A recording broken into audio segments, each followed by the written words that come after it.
Dubai.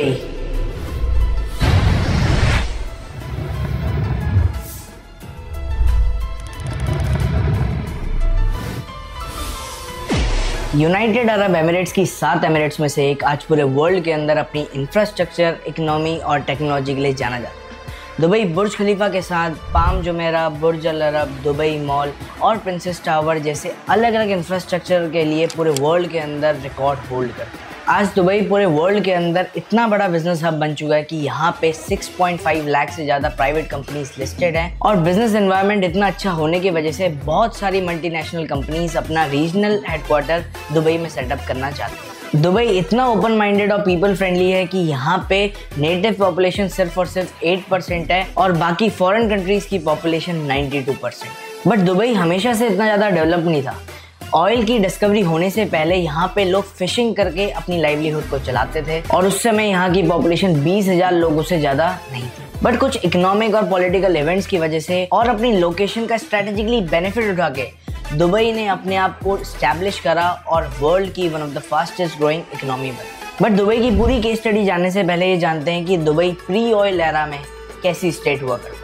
Dubai पहले एक area था जहाँ पे पहले फिशिंग और पर्ल फार्मिंग की जाती थी, पर 1833 में शेख मखदूम बिन बूटी ने दुबई के अंदर अपना कंट्रोल स्टैब्लिश किया और वो कंट्रोल आज तक अल मखदूम फैमिली का दुबई के अंदर है और आज की डेट में शेख मोहम्मद बिन राशिद अल मखदूम दुबई के करंट किंग। 1820 के अराउंड ब्रिटिश का पूरे वर्ल्ड के अंदर इन्फ्लुएंस बहुत ज्यादा था and Britishers almost her country के साथ ट्रेड करते थे। बट गल्फ एरिया के अंदर ब्रिटिशर्स को बहुत बड़ी प्रॉब्लम फेस करने को मिलती थी जहाँ पे पायरेट्स उनके सारे शिप्स को लूट लिया करते थे, जिसकी प्रोटेक्शन के लिए ब्रिटिशर्स ने यूनाइटेड अरब एमिरेट्स के 7 एमिरेट्स की एक ट्रीटी साइन करी जहाँ पे सारी एमिरेट्स ब्रिटिश को पायरेट से प्रोटेक्शन देती थी। फिर इस ट्रेड की अपॉर्चुनिटी को देखकर दुबई के उस टाइम के शेख ने ब्रिटिशर्स के साथ एक एक्सक्लूसिव एग्रीमेंट साइन करा था, जिसकी वजह से दुबई को एक्सक्लूसिव ट्रेड्स का पार्ट बनने को मिलता था और साथ ही साथ ब्रिटिशर्स के थ्रू दुबई को एक्स्ट्रा सिक्योरिटी भी मिली, जिसकी वजह से दुबई का ट्रेड नेटवर्क बहुत तेजी से फैलने लगा और पूरे वर्ल्ड के अंदर बड़े बड़े ट्रेडर्स, बड़े बड़े मर्चेंट्स दुबई आके ट्रेड करने लगे। और जो इंडियन सबकॉन्टिनेंट था, यहाँ के भी बहुत सारे मर्चेंट्स डायरेक्टली दुबई के साथ ट्रेड करने लगे, जिसके थ्रू वो पूरे वर्ल्ड वाइड अपने आइटम्स को डिस्ट्रीब्यूट करा करते। बट इस पूरे एरा के अंदर दुबई ने ज़्यादा तेजी से ग्रो नहीं करा। एक्चुअल ग्रोथ जो दुबई को मिली वो थी ऑयल की डिस्कवरी के बाद। सो अब डिस्कस करते हैं दुबई का पोस्ट ऑयल एरा। दुबई की किस्मत तब चमकी जब 1966 में दुबई के अंदर फतेह ऑयल फील्ड के अंदर दुबई की पहली ऑयल डिस्कवरी हुई एंड उस समय ऑयल की डिमांड पूरे वर्ल्ड वाइड बहुत ज़्यादा थी एंड जो भी ऑयल को कंट्रोल कर सकता था वो पूरे वर्ल्ड के अंदर अपना कंट्रोल जमा सकता था। और इस बात को अबू धाबी बहुत अच्छे तरीके से समझ गया था क्योंकि 96% of oil fields Abu Dhabi के कंट्रोल में थी और वहीं पे दुबई के पास इतना ज़्यादा ऑयल फील्ड्स नहीं थी। लेकिन जितना भी ऑयल दुबई के अंदर डिस्कवर्ड हुआ उसको दुबई ने बेच के बाकी सेक्टर्स में फोकस करना स्टार्ट करा और ये उनका सबसे पावरफुल मूव था अपनी इकोनॉमी को और तेजी से ग्रो करने के लिए एंड इसका पूरा क्रेडिट उस समय के राजा शेख राशिद सैयद अल मखदूम को जाता है, जिन्होंने जितना भी ऑयल का प्रॉफिट आया उसको यूज करके अपने इंफ्रास्ट्रक्चर को बिल्ड करने में और अपनी इकोनॉमी को डाइवर्सिफाई करने में लगा, जिसका रिजल्ट आज की डेट में ये हुआ कि दुबई जो कि 1970 में अपनी ऑयल की इकोनॉमी पे डिपेंड करता था एंड उनकी जीडीपी का 50% कंट्रीब्यूशन ऑयल से आता था, वहीं पे आज की डेट में सिर्फ और सिर्फ 1% ऑफ कंट्रीब्यूशन उनका ऑयल इंडस्ट्री से आता है। सबसे पहला स्टेप जो कि शेख राशिद ने लिया अपनी इकोनॉमी को एक सुपर पावर बनाने के लिए वो था अपनी ट्रेड को और ज़्यादा स्ट्रॉन्ग करना एंड ट्रेड को स्ट्रॉन्ग करने के लिए उन्होंने अपने पोर्ट्स को बिल्ड करना स्टार्ट किया। पहले दुबई के पोर्ट्स के अंदर छोटे छोटे शिप्स आया करते थे क्योंकि वहाँ पे पोर्ट की फैसिलिटी इतनी ज़्यादा अच्छी नहीं थी, जिस वजह से बड़े कंटेनर्स यहाँ पे आके रुक सकें एंड ट्रेड्स और तेज़ी से हो सके, जिस वजह से उन्होंने अपने पोर्ट की फैसिलिटी को और तेज़ी से स्ट्रॉन्ग करा एंड 1970 आते आते वो एनुअली 11,000 से ज़्यादा शिप्स को अपने पोर्ट्स के अंदर हैंडल कर सकते थे। और पोर्ट के बिजनेस का फ्यूचर देखते हुए शेख राशिद ने एक और बहुत बड़ा स्टेप लिया और उन्होंने एक बहुत बड़े पोर्ट की कंस्ट्रक्शन स्टार्ट करी जिसका नाम था जबल अली, जिसकी कंस्ट्रक्शन 1976 में स्टार्ट हुई और उसको 3 साल लगे बिल्ड होने के। और इस पोर्ट की सबसे बड़ी खासियत ये थी कि ये टेक्नोलॉजिकली बहुत ज़्यादा एडवांस था। ये बड़े बड़े कंटेनर्स को बहुत ईजिली हैंडल कर पाता था, जिससे दुबई के अंदर ट्रेड होना और ज़्यादा ईजी हो गया। और इस पोर्ट को टेक्नोलॉजिकली और ज़्यादा एडवांस करने के लिए उन्होंने रिमोट कंट्रोल क्रेन्स बिल्ड करी, उसके अलावा semi automated container handling machines को बिल्ड करा, जो कि उस टाइम के अकॉर्डिंग बहुत ज़्यादा एडवांसमेंट थी पोर्ट्स के अंदर। और उन्होंने अपनी लीडरशिप के टेन्योर के टाइम पे एक बहुत फेमस कोट भी बोला था, और वो था, my grandfather rode a camel, my father also used to rode a camel, I drive a Mercedes, my son will drive a Land Rover and his son will also drive a Land Rover, but My great grandson will again have to ride a camel। और वो उन्होंने इसलिए कहा था क्योंकि उनके according hard times create strong man create easy times create weak man and weak man create difficult times। और तीसरी और मोस्ट इम्पॉर्टेंट इन्वेस्टमेंट जो कि शेख राशिद ने करी थी वो थी दुबई का इंटरनेशनल एयरपोर्ट बिल्ड करना। दुबई का पहला इंटरनेशनल एयरपोर्ट बिल्ड हुआ था 1960 में, एंड उसके बाद 1970s में 1980s में इसको कंटिन्यूसली एक्सपैंड करते गए, एंड ये एक्सपेंशन इतना बड़ा था कि ये 2000 तक भी नहीं रुका, एंड 2000s के बाद भी दुबई का इंटरनेशनल एयरपोर्ट कंटिन्यूसली एक्सपैंड करता गया, जिससे अगेन बिजनेसेस को ट्रांसपोर्ट में काफ़ी आराम हुआ। वो ईजिली अपने कंटेनर्स को रिसीव कर सकते थे एंड उसको फर्दर शिप कर सकते थे। इस डिसीजन का फ़ायदा ये हुआ कि 2019 में ये एयरपोर्ट सबसे बिजीएस्ट एयरपोर्ट बन गया था और 86.4 मिलियन पैसेंजर्स का फुटफॉल होने लगा था, जिससे इकोनॉमी में $26.7 बिलियन का कंट्रीब्यूशन हुआ, जो कि 2018 में इनकी टोटल जीडीपी का 27%। इंफ्रास्ट्रक्चर को बिल्ड करना, एयरपोर्ट को बिल्ड करना और पोर्ट्स को बिल्ड करना जस्ट एक स्टार्ट थी। शेख राशिद बहुत ज़्यादा विजनरी थे, जिस वजह से उन्होंने रेगुलेटरी रिफॉर्म्स लाने स्टार्ट करे दुबई के अंदर, जिसकी मदद से वो बहुत सारे बिजनेसेस को दुबई के अंदर अट्रैक्ट कर पाते थे और अपॉर्चुनिटी दे पाते थे एक बिजनेस को कि वो वर्ल्ड वाइड एक्सपैंड कर सके। और उसमें से एक बहुत फेमस काम इन्होंने किया वो था जबसा को स्टैब्लिश करना, जो कि जबल अली फ्री जोन है, और ये दुनिया का one of the most successful free zone है। फ्री जोन एक ऐसी जगह होती है जहाँ पे कंपनीज को काम करने में आसानी होती है, रिस्ट्रिक्शंस ना के बराबर होती हैं, और अपनी इनकम में, रेवेन्यू में, प्रॉफिट्स के अंदर आपको कोई भी टैक्स नहीं देना पड़ता। और इसीलिए दुबई ने इस फ्री जोन को जबल अली पोर्ट के साइड में बनाया था, जो कि 57 स्क्वायर किलोमीटर्स एरिया में बनाया गया है, जिसको 1985 में कंप्लीट कर दिया गया। जबसा के अंदर बिजनेसेस को warehouses, light industrial unit और कई तरीके की लैंड्स और ऑफिसेस प्रोवाइड करे जाते हैं। साथ ही में अगर बिजनेस चाहे तो उसके कस्टमाइज डेवलपमेंट भी किए जाते हैं इन फ्री जोन्स के थ्रू। कंपनी के रजिस्ट्रेशन, लाइसेंसिंग और परमिट्स को बहुत ईजिली एक्सेसिबल बनाया गया है, और एक सेपरेट सेट ऑफ रेगुलेशंस बनाए गए हैं ताकि वहाँ पे एस्टेब्लिश कंपनीज को ग्लोबली एक्सपैंड करने में, ग्लोबली अपने बिजनेस को ऑपरेट करने में ईज हो। इस फ्री जोन के अंदर जिन भी कंपनीज ने सेटअप करा उनको अगले 50 साल तक कोई भी कॉर्पोरेट टैक्स नहीं पे करना था, कोई भी इनकम टैक्स पे नहीं करना था, और उसके अलावा इम्पोर्ट एंड एक्सपोर्ट में ज़ीरो ड्यूटीज़ को पे करना था। ये सब इसलिए किया गया ताकि large number of companies, businesses country के अंदर अट्रैक्ट हों और यहाँ पे उनको सेटल होना बहुत ज़्यादा इजी। और जैसा सोचा गया था वैसा ही हुआ। 2021 तक 7500 से ज़्यादा कंपनी जबसा के अंदर एस्टैब्लिश्ड हैं, और ये 100+ कंट्रीज से प्रेजेंट है, जिसमें logistics, electronics, automotive, FMCG, petrochemicals जैसी अलग अलग इंडस्ट्रीज से कंपनी एस्टैब्लिश करी गई। एक और चीज जो कि शेख राशिद ने करी थी जिसने दुबई का फ्यूचर हमेशा के लिए बदल दिया, वो था यूनियन ऑफ 7 किंगडम्स, या फिर जिसको आज के टाइम में हम UAE या फिर यूनाइटेड अरब एमिरेट्स भी बोलते हैं। जब ब्रिटिश एम्पायर 1971 में गल्फ से हटने की कोशिश कर रहे थे, तब शेख जयद ने, जो कि अबू धाबी के किंग थे, और शेख राशिद ने, जो कि उस टाइम के दुबई के किंग थे, उन्होंने एक मीटिंग की जहां पे उन्होंने डिसाइड किया कि वो अपने किंगडम को मिला देंगे। जिसके बाद उन्होंने 7 और किंगडम्स को इनवाइट किया UAE में शामिल होने के लिए। उसके अंदर शारजाह, अजमन, अमल क्वैन, फुजैरा, रसल खेमा, बहरीन, कतर को भी इनवाइट किया गया, लेकिन कतर और बहरीन ने अपने आप को as a independent state establish किया और बाकी सारी स्टेट्स ने UAE को ज्वाइन करा, और ये साथ मिलके बन गई 7 एमिरेट्स ऑफ UAE। UAE के बनने के बाद इकोनॉमिक ग्रोथ काफ़ी अच्छी हुई, क्योंकि अब 7 किंगडम्स जो कि UAE के अंडर में थे, काफ़ी कंट्रीज से डिप्लोमेटिक रिलेशन बनाने स्टार्ट कर दिए। दूसरा, ऑयल के वेल मिलने की वजह से UAE को इंफ्रास्ट्रक्चर करने के लिए काफ़ी सारे फंड्स मिलने स्टार्ट हो गए, जिसके बाद वहाँ पे लिविंग स्टैंडर्ड्स बहुत तेज़ी से इंक्रीज होते गए। शेख राशिद ने अपने 32 ईयर्स के टेन्योर के अंदर काफ़ी सारे इंपॉर्टेंट डिसीजंस लिए, जिसकी वजह से आज दुबई इतनी तेज़ी से ग्रो कर पाया और आगे भी ग्रो कर पाएगा। और फिर शेख राशिद की डेथ हो गई थी 1990 के अंदर due to some natural causes, और वो अपनी कंट्री को डेवलपिंग स्टेट में और बहुत सारे अनफिनिश्ड प्रोजेक्ट्स को छोड़ के चले गए, जिसके बाद शेख मखदूम बिन राशिद अल मखदूम ने कुर्सी को संभालना स्टार्ट करा। उन्होंने एम्पायर को बहुत तेजी से ग्रो करना स्टार्ट करा और वो आज की डेट के करंट किंग के बड़े भाई। एंड अब तीसरा एरा दुबई की इस केस स्टडी का है और वो है era of rapid development and global positioning. Sheikh Rashid ने अपनी डेथ से पहले बहुत सारे प्रोजेक्ट्स को पाइपलाइन में डाल दिया था, जिसमें से one of the biggest project थे Burj Al Arab, Dubai Internet City and Palm Jumeirah. Sheikh मखदूम भी अपने फादर की तरह बहुत ज्यादा विजनरी थे एंड लॉन्ग टर्म ग्रोथ के लिए काम करना उन्होंने भी स्टार्ट कर दिया, जिसके चलते उन्होंने सबसे पहले फोकस करा बुर्ज अल अरब और उसको बनाना स्टार्ट कर दिया। बुर्ज अल अरब की टोटल एस्टिमेटेड कॉस्ट थी $1 बिलियन, जो कि एक बहुत बड़ा अमाउंट था, पर फिर भी शेख मखदूम ने इस प्रोजेक्ट को आगे बढ़ाना स्टार्ट कर दिया। दुबई की सबसे बड़ी प्रॉब्लम थी उसकी मिलिट्री और उसकी डेमोग्राफी। दुबई में कोई भी स्ट्रक्चर इजीली खड़ा नहीं हो सकता था, क्योंकि यहाँ पे डेजर्ट की वजह से उनकी सॉइल बहुत ज्यादा वीक थी। पर अगर किसी भी इंसान की किसी चीज को करने की विजन होती है और उसको उस चीज को करना है, देन वो कोई ना कोई सॉल्यूशन जरूर निकालता है। एंड इसी सॉल्यूशन को निकालने के लिए उन्होंने वर्ल्ड वाइड के बड़े बड़े इंजीनियर्स को, बड़े बड़े आर्किटेक्ट्स को बुलाया एंड उन सब की मदद से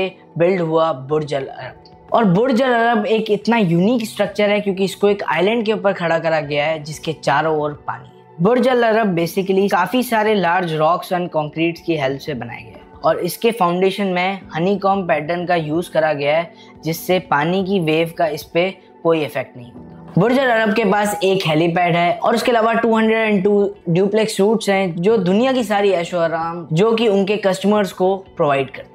और साथ ही में इसमें एक अंडर वाटर थीम रेस्टोरेंट है जिसका नाम अल महारा है, जहाँ पे आप सी के अंडर के व्यूज के मजे ले सकते हैं। और सिर्फ इतना ही नहीं, अगर दुबई नीचे जाके कुछ बना सकती है तो दुबई हवा में भी कुछ कर सकती है, जिसका सबसे बड़ा एग्जाम्पल है उनका दूसरा रेस्टोरेंट जिसका नाम है अल मुंतहा, जहाँ पे आप डिनर के मजे ले सकते हो हवा में हैंग करते हुए। बुर्ज अल अरब ने अपनी डिजाइन, लग्जरी सर्विस और स्टेटस की वजह से दुनिया का सबसे पहला 7 स्टार होटल बनने का रिकॉर्ड बनाया था। दूसरा सबसे बेस्ट काम जो कि शेख मखदूम ने किया था वो थी दुबई इंटरनेट सिटी। 1990s में इसका कंस्ट्रक्शन स्टार्ट हुआ और अक्टूबर 2000 में इसका इनॉग्रेशन हुआ। इसका सिर्फ एक ही पर्पस था कि इन्होंने बिजनेस का पार्क डेवलप करना है, जहाँ पे सिर्फ और सिर्फ आईटी, टेक्नोलॉजीज और इंटरनेट रिलेटेड कंपनीज ही आपस में मिलकर काम करें।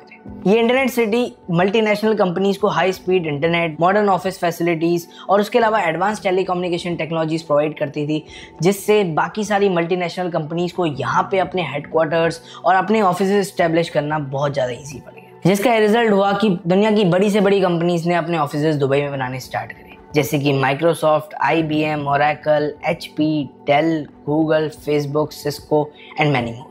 धीरे धीरे इंटरनेट सिटी तेजी से एक्सपैंड करते गई और एक सक्सेसफुल प्रोजेक्ट में कन्वर्ट हो गई। आज की डेट में दुबई इंटरनेट सिटी के अंदर 1600 से ज्यादा कंपनीज रजिस्टर्ड हैं, जो कलेक्टिवली 24,000 प्रोफेशनल्स को जॉब प्रोवाइड करती है। और इसका दूसरा सबसे बड़ा फायदा हुआ कि दुबई गल्फ एरिया में, अफ्रीकन रीजन में और एशिया के सदर्न पार्ट के अंदर एक टेक्नोलॉजिकल हब बन गया। तीसरा और मोस्ट इंपॉर्टेंट काम जो कि शेख मखदूम ने किया वो था पाम जुमेरा को बिल्ड करना। बुर्ज अल अरब की सक्सेस को देखकर फिर से अपनी इंजीनियरिंग कैपेबिलिटीज को टेस्ट करना स्टार्ट करा। उन्होंने एक विजन रखी कि कैसे वो एक मैन मेड आइलैंड को बिल्ड करें, और इस चीज की शुरुआत हुई जहाँ पे उन्होंने पर्शियन गल्फ से सैंड और सी बेड के रॉक को निकालना स्टार्ट करा। और उस सारे सैंड और रॉक्स को निकाल के उन्होंने एक जगह इकट्ठा करना स्टार्ट करा, जहाँ पे उन्होंने पाम ट्री शेप का स्ट्रक्चर बिल्ड करना स्टार्ट करा। Approximately 94 million cubic metres of sand निकाली गई उस स्ट्रक्चर को बिल्ड करने के लिए। और अगर मैं आपको एक कंपैरिजन के लिए आइडिया दूं कि 94 million square cubic metre sand होती कितनी है, तो ओलंपिक्स का जो स्विमिंग पूल होता है 9400 स्विमिंग पूल्स के बराबर उन्होंने सैंड निकाली और उसको इकट्ठा करके स्ट्रक्चर को बिल्ड किया। जैसे कि हम जानते हैं कि वाटर और सैंड का एक दूसरे के साथ ऐसा रिलेशन है कि धीरे धीरे एक दूसरे से मिल जाती है, जिसको हम सैंड इरोजन भी कहते हैं। सैंड इरोजन को कंट्रोल करने के लिए दुबई ने मैनग्रोव वेजिटेशन को प्लांट करना स्टार्ट करा सैंड के अंदर, जिससे सैंड टोटली स्टेबलाइज हो जाए और जो उसके ऊपर बिल्ड होने वाले स्ट्रक्चर्स हैं वो बैलेंस रहे। धीरे धीरे बहुत सारी प्रॉब्लम्स आई और बहुत सारी प्रॉब्लम्स को एक के बाद एक ओवरकम करते चले गए एंड 2006 के अंदर ये प्रोजेक्ट कंप्लीट हुआ। और आज ये प्रोजेक्ट इतना ज़्यादा सक्सेसफुल है कि ऑल ओवर द वर्ल्ड काफ़ी ज़्यादा टूरिज्म अट्रैक्ट करता है। एंड पाम जुमेरा के अंदर बहुत सारी ऐसी प्रॉपर्टीज़ हैं जो 100 करोड़ की वैल्यू से ज़्यादा की है। अपने 16 ईयर के रूलिंग करियर के अंदर शेख मखदूम ने बहुत सारे प्रोजेक्ट्स को बिल्ड करा एंड बहुत सारी डेवलपमेंट करी, जिससे जो उनके फादर की विजन थी वो बहुत ज़्यादा स्पीड अप हो गई। उनके इन सारे प्रोजेक्ट्स के अलावा और भी बहुत सारे मेजर काम थे। नंबर 1, शेख ज़ायद रोड को बिल्ड करना, जिसकी वजह से दुबई और अबू धाबी आपस में कनेक्ट होते हैं। Number 2, free hold property law लेके आना, जिससे फॉरेनर्स दुबई के अंदर इजीली रियल एस्टेट में इन्वेस्ट कर सके and real estate market Dubai की लगातार बूम करती है। Number 3, Dubai international financial centre. ये एक ऐसा सेंटर इन्होंने बिल्ड करा फाइनेंस के अराउंड, जहाँ पे बड़ी बड़ी फाइनेंस की इंस्टीट्यूशन और फाइनेंस की कंपनीज दुबई के अंदर सेटअप हो सकी, जिससे इकोनॉमी को और ज़्यादा तेजी से बूस्ट मिला। Number 4, Dubai media city. Dubai media city को एस्टैब्लिश करने के बाद पूरे वर्ल्ड की बड़ी बड़ी मीडिया कंपनीज दुबई के अंदर अपना बिजनेस सेटअप करने लगी and Dubai side by side world का मीडिया हब भी बनना स्टार्ट हो गया। अब बात करते हैं दुबई की फाइनल एरा के बारे में, और वो है लास्ट 15 ईयर्स का एरा। 4 जनवरी 2006 में दुबई ने अपने नए किंग को पाया, जो कि आज तक उनके प्रेजेंट किंग भी हैं, और उनका नाम है शेख मोहम्मद बिन राशिद अल मक्तूम। शेख मोहम्मद भी अपनी फैमिली मेंबर्स की तरह बहुत ज़्यादा विजनरी एंड बहुत ज़्यादा ग्रोथ ओरिएंटेड है। उन्होंने अपना टेन्योर स्टार्ट करते ही, इस किंग की लीडरशिप में आते ही उन्होंने भी बहुत तेज़ी से डेवलपमेंट करना और नए नए प्रोजेक्ट्स को स्टार्ट कर दिया। पर आप ये नहीं जानते होंगे कि उन्होंने अपने टाइम में बुर्ज खलीफा को बनाया अगेन, जो कि आर्किटेक्चर मार्वल है। जैसे कि आप सब जानते हो कि बुर्ज खलीफा दुनिया की टॉलेस्ट बिल्डिंग है, पर आप ये नहीं जानते हो कि बिल्डिंग में 94,600 litres of water daily use होता है, ताकि वो बिल्डिंग स्टेबल तरीके से खड़ी हो सके, और इसी वाटर की वजह से उस बिल्डिंग का टेम्परेचर भी मेंटेन करा जाता है। बुर्ज खलीफा पूरी दुनिया की एक ऐसी जगह है जहाँ पे बहुत सारे टूरिस्ट उसको देखने आते हो। हर साल ये नंबर बढ़ता जा रहा है, जिससे दुबई की इकोनॉमी और दुबई के टूरिज्म बहुत तेज़ी से ग्रो कर रहा है। और इसके अलावा शेख मोहम्मद ने पूरे दुबई के अंदर दुबई मेट्रो का रेलवे बिछाया, जिसकी वजह से रेगुलर ट्रांसपोर्टेशन नॉर्मल पब्लिक के लिए बहुत ईजी है। शेख मोहम्मद बहुत ज़्यादा विजनरी है, वो आज के बारे में नहीं बल्कि फ्यूचर के बारे में सोचते हैं, एंड इसी वजह से उन्होंने बहुत सारे प्रोजेक्ट स्टार्ट करे हैं जो कि फ्यूचर को रिप्रेजेंट करते हैं। और अगर हम उनके मेजर वर्क की बात करें तो उसमें नंबर 1 वर्क है दुबई इंडस्ट्रियल स्ट्रैटेजी, और इस स्ट्रैटेजी के अंदर दुबई को मैन्युफैक्चरिंग एंड इंडस्ट्रियल ग्रोथ का हब बनाने की कोशिश करेगी। Number 2, long term visa. Dubai अपने वीज़ा को 10 ईयर्स के लिए निकाल रही है, और ये visa mostly investors, entrepreneurs and specialist को मिलेंगे, ताकि कंट्री में ग्रोथ और तेज़ी से हो सके। Number 3, Dubai clean energy strategy 2050। Sheikh Mohammed अब दुबई को ग्रीन एनर्जी की तरफ आगे प्रमोट कर रहे हैं। उनका टारगेट है 2050 तक 75% ऑफ दुबई की एनर्जी ग्रीन एनर्जी से प्रोड्यूस, और इस वजह से वो दुबई के अंदर सोलर पार्क्स को प्रमोट कर रहे हैं एंड एक्सपैंड कर रहे हैं। नंबर 4, दुबई टूरिज्म स्ट्रैटेजी 2025 तक दुबई का 25 मिलियन विजिटर्स एनुअली अट्रैक्ट करने का गोल है, एंड मेरे अकॉर्डिंग इस गोल को बहुत इजीली अचीव भी कर लेंगे, बिकॉज अभी करंटली मैं दुबई के अंदर हूँ एंड यहाँ पे विजिटर्स लगातार बढ़ते जा रहे हैं। अगर मैं कहीं पे भी टूरिस्ट प्लेस में जाऊँ तो वहाँ पे लोग बहुत लार्ज नंबर में आते हैं, और ये सारा टूरिज्म, ये सारा अट्रैक्शन सिर्फ और सिर्फ विजनरी शेख्स की वजह से। एंड नंबर 5 स्ट्रैटेजी है दुबई की, दुबई ऑटोनोमस ट्रैवल इंडस्ट्री। 2030 तक दुबई प्लान कर रहा है कि वो अपने 25% पब्लिक ट्रांसपोर्ट को ऑटोनोमस कर देगा, जिससे कॉस्ट रिड्यूस हो जाएगी और एफिशिएंसी इंक्रीज हो जाएगी। अब आपने इस पूरी केस स्टडी के अंदर ये तो समझ लिया कि दुबई ने अपनी कैसी ग्रोथ करी। इससे आप अपनी बिजनेस के लिए भी सिंपल सी स्ट्रैटेजी सीख सकते हो कि कैसे बिजनेस को एक छोटे स्केल से शुरू करके भी आप उसको बड़े स्केल तक पहुंचा सकते हो। सिर्फ और सिर्फ आपने 3 ही चीज़ करनी है। नंबर 1, बिग विजन का होना। अगर आपकी लाइफ में big visions and big goal है और आप उसके लिए लगातार मेहनत करने को तैयार हो, उसके लिए एफर्ट्स डालने को तैयार हो, देन आप सारे गोल्स को अचीव कर पाओगे बहुत ईजीली। नंबर 2, अपने प्रॉफिट्स को री इन्वेस्ट करना। मेरे अकॉर्डिंग एंड जितने भी बड़े एंटरप्रेन्योर्स हैं उनके अकॉर्डिंग बिजनेस का profit is for the business, not for you. आप अपने बिजनेस के प्रॉफिट्स को अपनी लाइफस्टाइल में लगाने के बजाय उस बिजनेस के अंदर लगातार री इन्वेस्ट करते रहो, जिससे आप अपने बिजनेस को एक्सपोनेंशियली ग्रो कर पाओगे, जैसे कि दुबई कर पाया पिछले 50 साल के अंदर। And number 3 is to take risk. Dubai Burj Al Arab उस टाइम पे बना रहा था जिस टाइम पे $1 बिलियन की इन्वेस्टमेंट करना उनके लिए बहुत ज़्यादा हार्मफुल था। उन्होंने बुर्ज खलीफा बनाया, दुनिया की सबसे बड़ी बिल्डिंग। उन्होंने ऐसे बहुत सारे स्टेप्स लिए जो बहुत ज़्यादा रिस्क टेकिंग थे, लेकिन उन रिस्क के वजह से वो अपनी कंट्री को कन्वर्ट कर पाए एक ऐसी कंट्री के अंदर जो पूरे वर्ल्ड के अंदर एक सुपर पावर बन के आई। तो अगर आपको भी अपने बिजनेस को तेजी से ग्रो करना है, then you need to take risk. अगर आज आपके पास 1 करोड़ रुपीज़ हैं तो आपने ये नहीं सोचना कि कैसे आप उसको प्रिजर्व करो, आपने ये सोचना है कैसे आप उस बिजनेस को लगाओ और उसको कोशिश करो कि कैसे 1 से आप उसको 10 बना सको, 10 से 100 बना सको। क्योंकि एक बार अगर आपने इस एक्सपोनेंशियल ग्रोथ को अचीव करना सीख लिया, then there is nothing that can stop. तो आई होप आपको इस वीडियो से बहुत ज़्यादा वैल्यू मिली हो, and thank you for watching the video. Bye.